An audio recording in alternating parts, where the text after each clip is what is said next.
Hello, my name is Dawn Mason. I live in Seattle, Washington, King County. I'm a former Washington State representative, and now I am an Elder of Distinction, a title of which I am most proud. When a community appoints you as an elder, it's an appointment of trust. It's an appointment of continued expectation. The expectation that we will take the wisdom and the knowledge that we have learned along the way and use it to invest in our children's well-being and their future. In doing that, we are building. This month, we have recognized anniversaries of the burning down of a community in Tulsa, Oklahoma. Tulsa, Oklahoma. So as we build, our communities might be burned down, or there might be policies banking policies, taxing policies. These are policies that are put in place that diminish our ability to come together and work together. Weed and seed might as well have been a fire. It brought into our community drugs,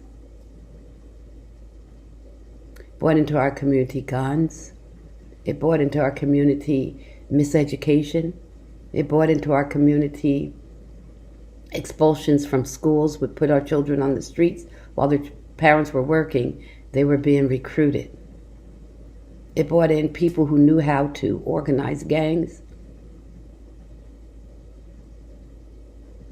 It brought in division. That's what colonizing did also. It brought in division, and fights and coups, which weakens the people. It weakens. But we are growing together now. There is a new normal. Our pandemic has allowed us to be home, to think, to work together, using technology, have all kind of meetings, Microsoft, Zoom, FaceTime, teleconferences, or just mailing someone a note, thanking them for the work that they do. Whatever it takes, we are building. We're building a new wealth, equity. We do expect that the billions and billions and billions we were cheated out of. Trillions over 3-4 centuries and more. And even today. There is no wealth equity. But as a self-determined people, we will stand up and demand that we get what is ours. We're working for it. We aren't just sitting down. When you looked over last summer, those were black faces marching. Yes, we had whites and others that came along with us. But Dr. Martin Luther King, in 1967, in an interview, he says that, yes, they marched with us in Birmingham and in Selma. They didn't like the atrocities they saw happening to black Americans. But after the marches were over, they went home. They became ambiguous, fluctuated. So we see the Black Lives Matter signs back in the windows. And we still get reports of people being passed over for promotions. Yes, they might put a few executives in these large corporations, black executives. But that doesn't mean that systems will change. It doesn't mean cultures will change. That takes years and years. Again, Dr. King said that immigrant populations, they face systemic racism just like we do.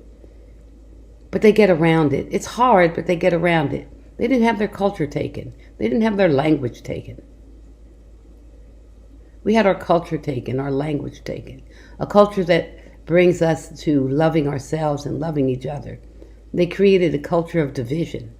But we're changing that every day. There is a new normal. I'm glad to be part of that. I'm glad to work with Africatown, King County Equity Now, and those elected officials that we have that are doing the work. that I interact with Gurmai on a regular basis. And he's doing a great job. We have elected David Hackney, Kristen Harris-Talley. They're doing our work and listening to us, because if they don't, we are voting nowadays, so we'll just vote them out of office. But I think that they will do the work. I've had a chance to speak with all of them. But we as a people must do the work also. Those that are in the diaspora, which are what we call those from Africa who come from all over the world, that's what we call our diaspora.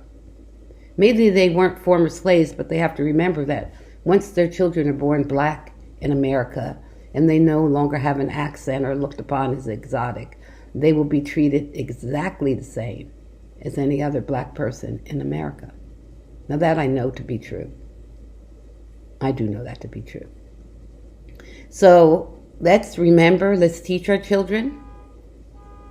I'm proud that we have a decolonized, pro-black, pro-indigenous, anti-racist school at Rainier Valley Leadership Academy. And there's so many people doing good work, but I want to give a shout out to Bayon Coleman for the work that she's done to turn that school around and have something to offer our children, middle and high school, and she's just been approved to put in elementary school.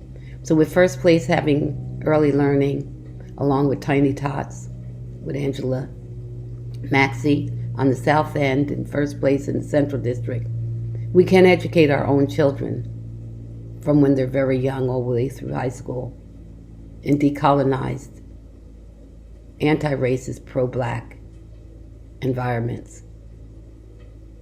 Pro-black is not anti-white, it's anti-racist. I want everyone to understand that.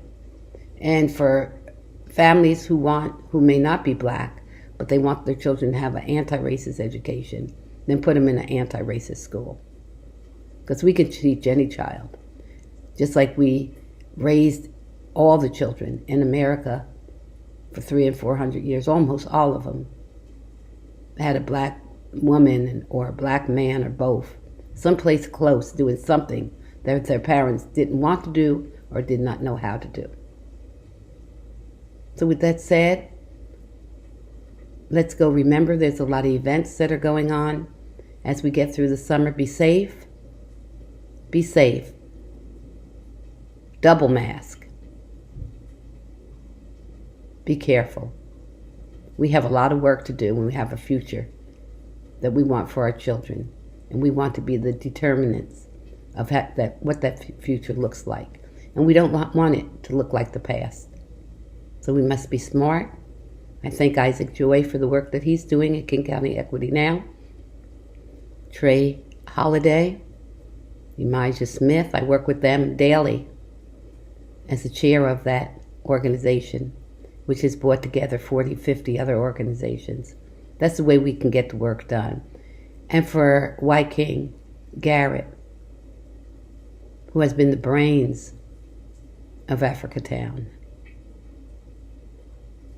And the late Charlene Williams, who taught us about Juneteenth, not just the day Juneteenth, but all the things that it means.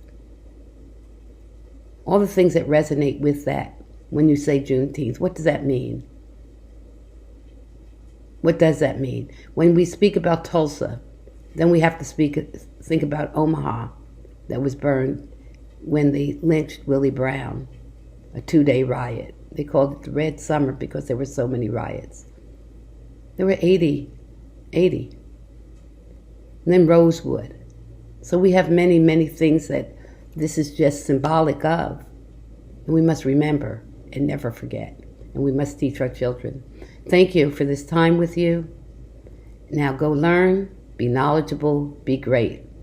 And then remember this, that today is the tomorrow we worried about yesterday. So let's each day go forward. Thank you so much.